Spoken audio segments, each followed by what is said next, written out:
Assalamualaikum warahmatullahi wabarakatuh. Anak-anak, pada kesempatan kali ini kita akan belajar mengenai tema 5 subtema 2 usaha di sekitarku. Oleh sebab itu, simaklah baik-baik penjelasan video dari Pak Guru agar kalian dapat mengerjakan soal-soal nanti dengan baik. Dan jangan lupa baca buku yang ada pada kalian. Pada pembelajaran pertama, kita akan belajar mengenai muatan ilmu pengetahuan sosial mengenai komoditas ekspor dan impor di Indonesia. Apa itu ekspor? Ekspor adalah kegiatan mengirim atau menjual hasil produksi dari dalam negeri ke pasar luar negeri. Jadi barang-barang yang ada di Indonesia dijual ke luar negeri itu disebut dengan ekspor. Sementara impor adalah kegiatan mendatangkan atau membeli suatu barang dari luar negeri. Jadi selain ekspor, kita juga mengimpor. Impor itu artinya mendatangkan sesuatu barang dari luar negeri, atau lebih mudahnya ekspor itu menjual dan impor itu membeli.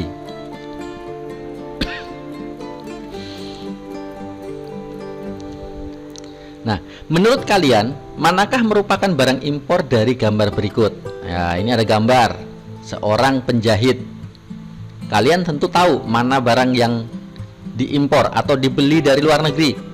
Ya, sangat jelas di sini terlihat bahwasannya ada mesin jahit. Mesin jahit ini diproduksi di luar negeri. Berarti mesin jahit merupakan barang impor. Komoditas ekspor dan impor di Indonesia. Indonesia memiliki peran yang cukup penting dalam kegiatan ekspor dan impor di kawasan ASEAN.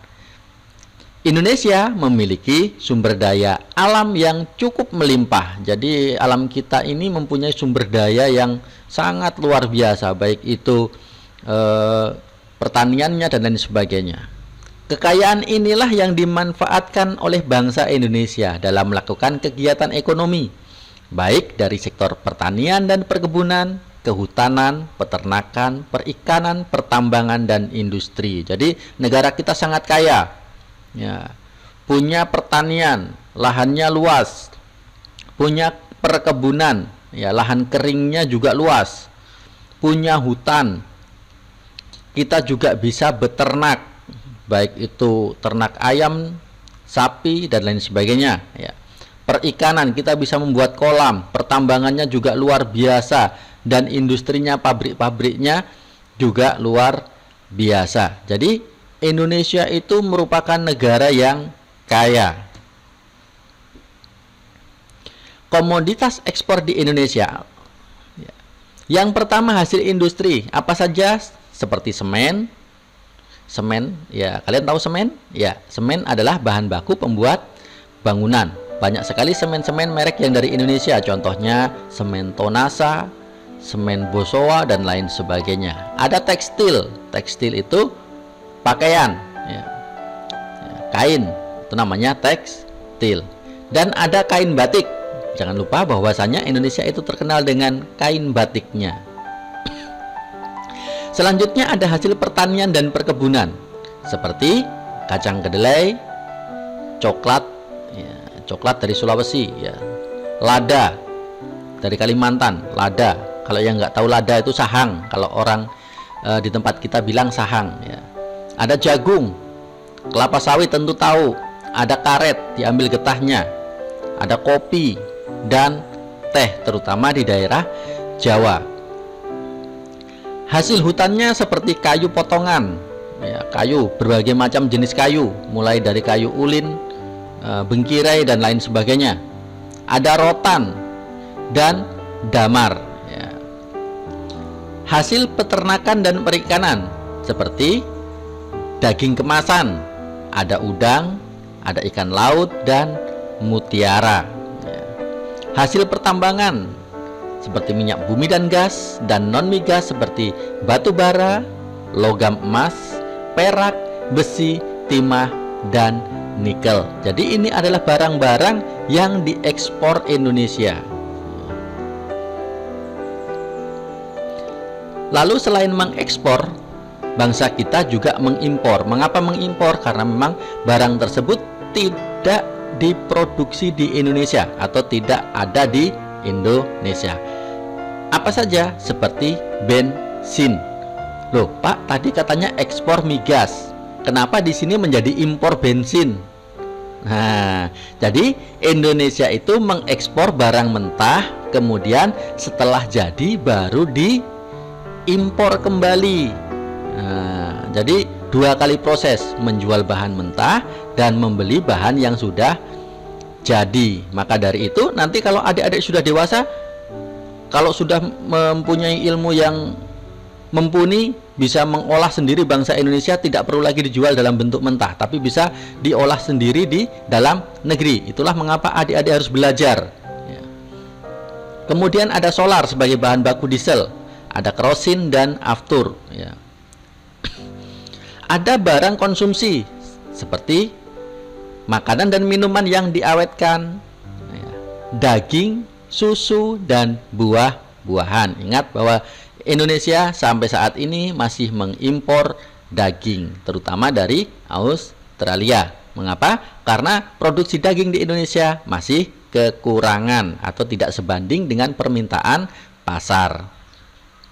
Barang industri seperti mesin, pembangkit tenaga listrik, alat telekomunikasi seperti handphone, alat transportasi seperti mobil dan motor, dan mesin industri. Ini juga bangsa kita belum bisa membuat.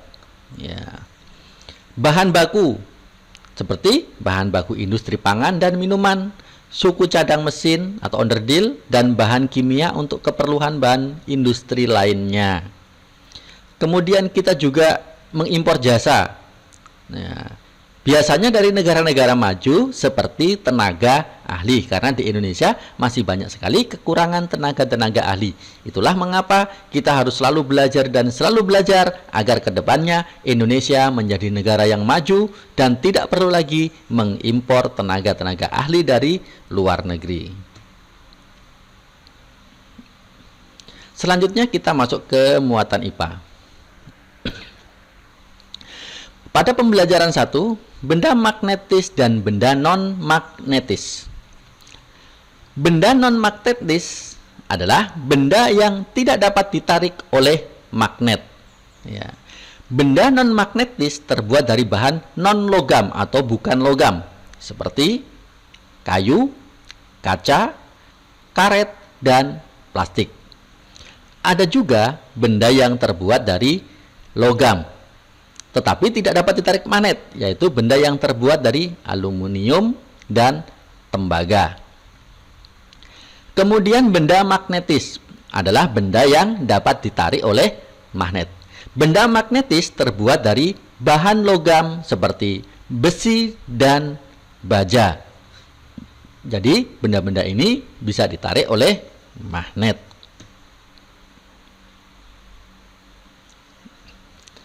Ayo, cobalah temukan benda-benda magnetis dan non-magnetis di sekitarmu. Nah, ini ada contoh-contoh benda-benda yang ada di sekitar kita.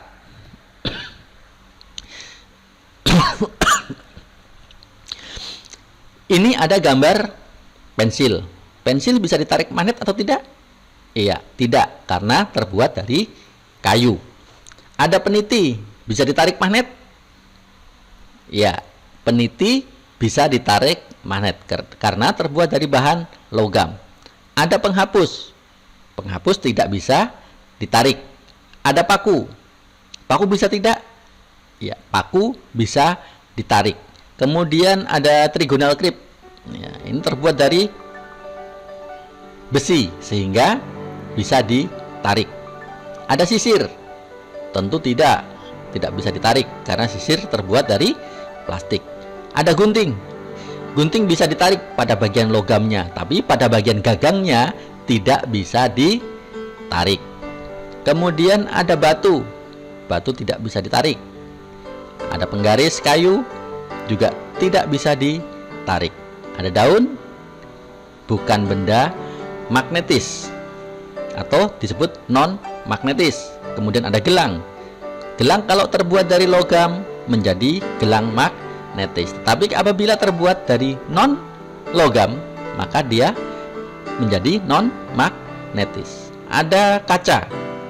Kaca termasuk non-magnetis atau tidak dapat ditarik oleh magnet. Ada gelas kaca, tentu tidak bisa ya. Kemudian ada binder klip.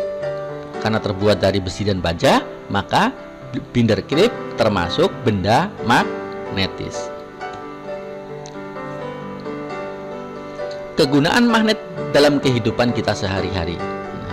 Dengan adanya magnet, maka banyak sekali mempermudah dalam kehidupan kita sehari-hari.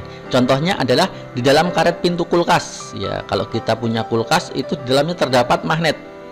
Mengapa demikian? Agar pintu kulkas dapat menempel erat pada bingkai pintu yang terbuat dari besi. Artinya, pintu kulkas akan selalu tertutup rapat. Bayangkan kalau seandainya pintu kulkas tidak dilengkapi dengan magnet, maka adik-adik ketika membuka pintu kulkas dan menutupnya tidak rapat, maka di dalam kulkas tentunya tidak bisa menjadi dingin dan tentunya akan boros energi. Tetapi dengan adanya magnet, maka pintu kulkas yang kita tutup sedikit saja akan tertarik sendiri oleh magnet sehingga pintu kulkas tersebut menjadi rapat. Contoh benda lain yang menggunakan sifat magnet, ada obeng. Obeng mempunyai bagian magnet yang ada di ujungnya. Fungsinya adalah untuk mempermudah seorang tukang untuk memasang atau membongkar sebuah baut. Karena kalau ada magnetnya, maka bautnya akan menempel di ujungnya dan tidak mudah terlepas dari ujung obeng. Kemudian ada dinamo. Bagian dinamo ini dikelilingi oleh magnet. Dengan adanya magnet, maka dinamo bisa berputar. Kemudian di sini ada tas. Ya, pengunci tas juga terbuat dari magnet. Mengapa dari magnet? Agar mudah saat dilepaskan, namun kuat saat dia mengunci. Jadi ketika mengunci dia kuat, tapi ketika dilepaskan akan mudah. Kemudian magnet yang digunakan dalam mic, ya, pengeras suara. Di sini ada bagian magnet pada bagian belakang ini sangat besar sekali magnetnya, ya, sehingga nanti dia bisa menjadi sistem dalam mengeluarkan suara. Ada juga penggunaan magnet yang paling umum yaitu kompas. Ya, kompas juga menggunakan sistem magnet karena magnet selalu menunjuk ke arah utara dan selatan. Selanjutnya kita masuk kepada muatan bahasa Indonesia. Menulis riwayat hidup. Riwayat hidup adalah tulisan yang berisi informasi diri, meliputi identitas diri, serta kegiatan yang telah dilakukan.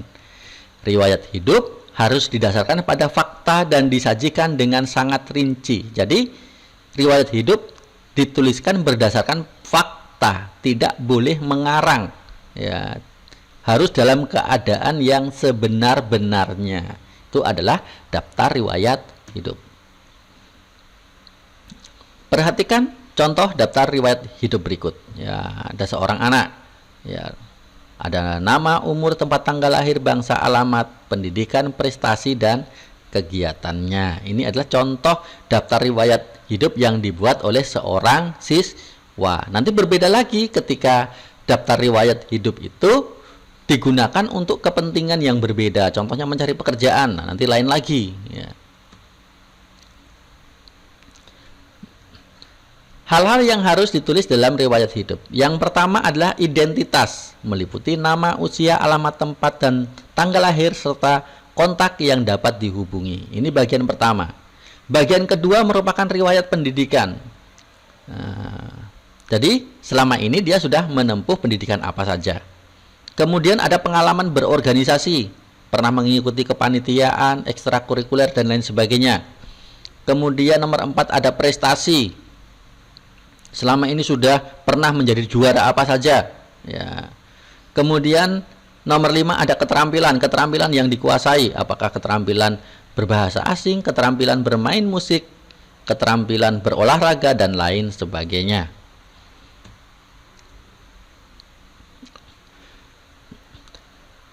Menulis daftar riwayat hidup. Informasi yang ditulis dalam riwayat hidup dapat disesuaikan dengan informasi tentang diri sendiri.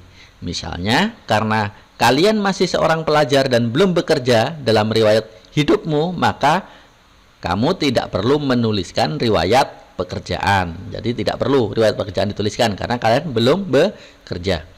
Kalian dapat mengganti informasi riwayat pekerjaan dengan informasi lainnya seperti prestasi yang pernah diraih di sekolah, data orang tua, ataupun keterampilan yang dimilikinya.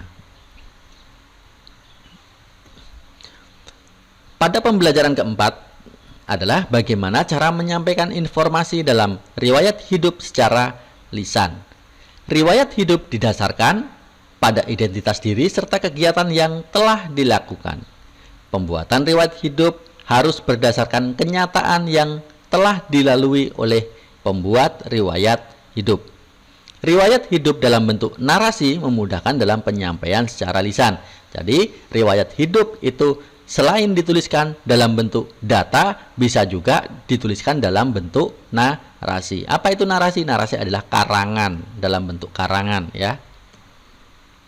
Nah, contoh narasi adalah seperti ini. Perhatikan contoh berikut. Karena di sini kita menyampaikan riwayat hidup dalam bentuk lisan, maka kita membuatnya dalam bentuk narasi. Contohnya adalah, saya Beni Maulana, saya lahir di Jakarta pada tanggal 9 Juni 2006. Saya adalah anak keempat dari 5 bersaudara. Alamat tempat tinggal saya saat ini adalah Komplek Melati Indah dan seterusnya. Ya, ini adalah dalam bentuk narasi.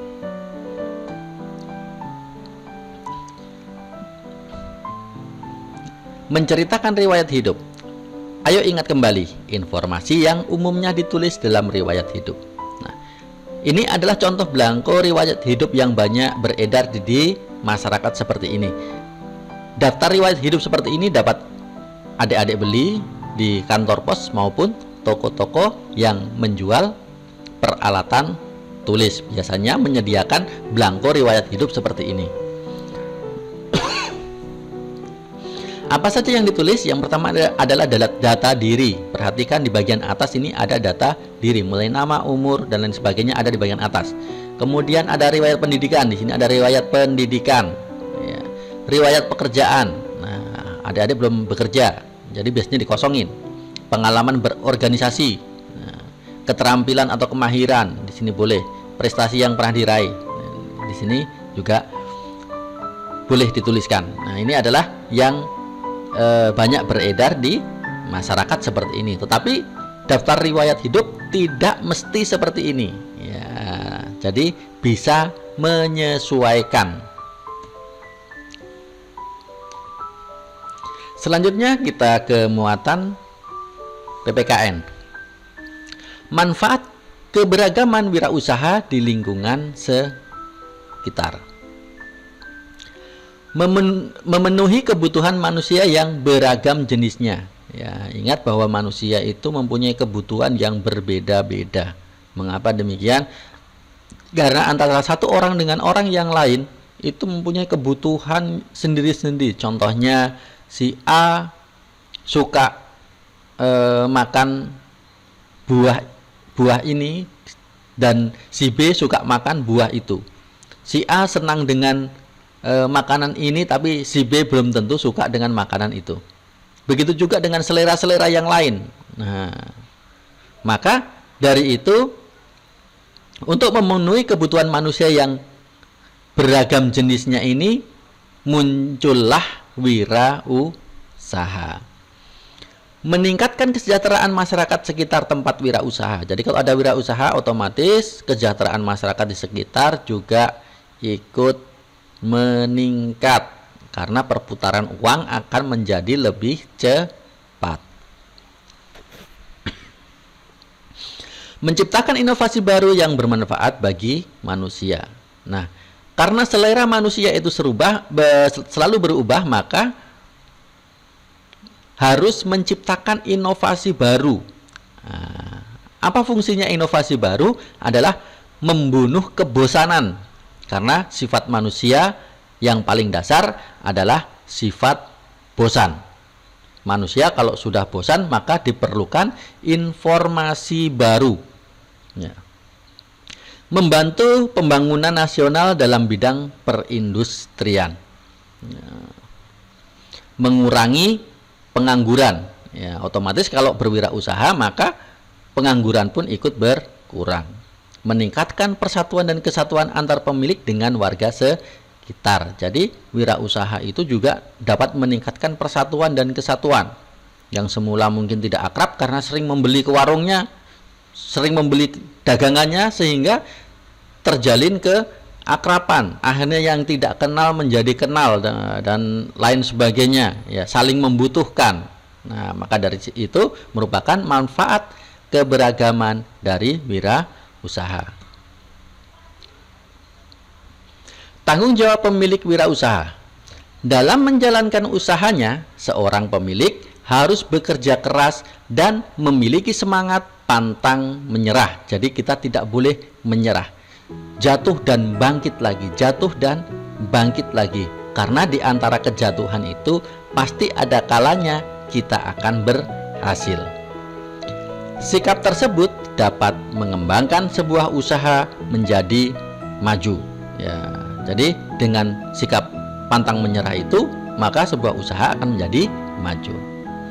Selain itu, seorang pemilik juga bertanggung jawab terhadap kualitas barang yang dia hasilkan. Jadi, kalau kita menjadi seorang wirausaha, maka kita harus bertanggung jawab terhadap kualitas barang. Kualitas barang harus dijaga, tidak boleh menurun. Apalagi barang-barangnya makin lama makin tidak sesuai, itu tidak boleh. Nah, kita harus bertanggung jawab. Jadi barangnya harus selalu terjamin kualitasnya dengan barang yang sama. Jangan sampai harganya sama tapi kualitasnya tidak sama. Di dalam berwirausaha, kita harus selalu memperhatikan kemasan suatu produk. Ya, mengapa? Karena masyarakat Indonesia itu menyukai barang-barang yang mempunyai kemasan yang menarik. Ya, karena dikemas secara menarik, akhirnya orang tertarik untuk membelinya, walaupun semula dia tidak ingin membeli. Karena dengan melihat tampilan yang begitu menarik, maka akhirnya mereka membelinya. Maka dari itu, kemasan suatu produk itu harus sebaik mungkin. Nah, sikap tanggung jawab dalam wirausaha. Menghasilkan barang yang memenuhi persyaratan dagang.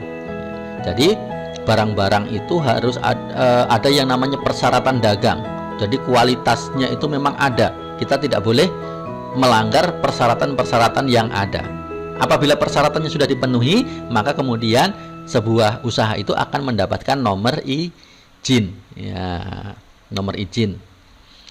Senantiasa menjaga dan meningkatkan kualitas barang. Ya, menciptakan kemasan barang yang unik sehingga senantiasa diingat oleh konsumen. Contohnya adalah ini. Ya, ada contoh sebuah snack makanan ringan. Apa makanannya? Peyek kece. Hanya peyek. Padahal peyek itu adalah makanan yang sangat biasa sekali bagi kita orang Indonesia. Bahkan anak-anak pun kalau mendengar kata peyek itu cenderung untuk cuman peyek gitu. Tetapi dengan menciptakan kemasan barang yang unik seperti ini, kemudian dipajang di toko, maka image gambaran peyek yang biasa-biasa saja itu akan hilang, sehingga orang akan cenderung untuk penasaran. Nah, seperti apa sih rasa peyeknya? Kok menarik betul? Nah, itu fungsinya kemasan. Tetapi kemasan juga tidak boleh menipu tentunya. Melakukan inovasi terhadap kemasan dan isi agar tidak tertinggal zaman. Ya, kemasannya dibuat baik, isinya juga dibuat baik. Ya.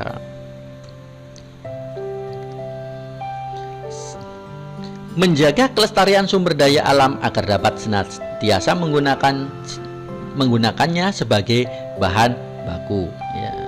Mengurangi pengangguran dengan memberdayakan warga sekitar untuk bekerja dalam usahanya. Menjaga kelestarian lingkungan sekitar dan tidak membuang limbah sembarangan. Ya, ini adalah contoh lain sebuah produk marning geprek. Ya, kalau anak-anak mendengar kata marning itu tentu image-nya sudah makanan yang nggak enak, makanan yang keras, makanan yang kalau dimakan membuat gigi sakit seperti itu. Tetapi dengan adanya inovasi-inovasi baru, maka marning itu menjadi makanan yang enak, makanan yang unik, ya, makanan yang dicari orang. Ya. Karena apa? Karena makanan itu sudah dimodifikasi menyesuaikan dengan zamannya. Maka dari itu, seorang wirausahawan harus mengetahui selera pasar. Baiklah, di penghujung pembelajaran kita pada kesempatan kali ini, seperti biasa kita akan membacakan sebuah pantun sebagai penyemangat untuk kalian semua. Lihatlah kaki di jalan kerikil, berhati-hatilah dengan tajamnya. Semua usaha darilah kecil, dengan usaha menjadi jaya. Demikianlah adik-adik pada pertemuan kita kali ini. Kami akhiri. Wassalamualaikum warahmatullahi wabarakatuh.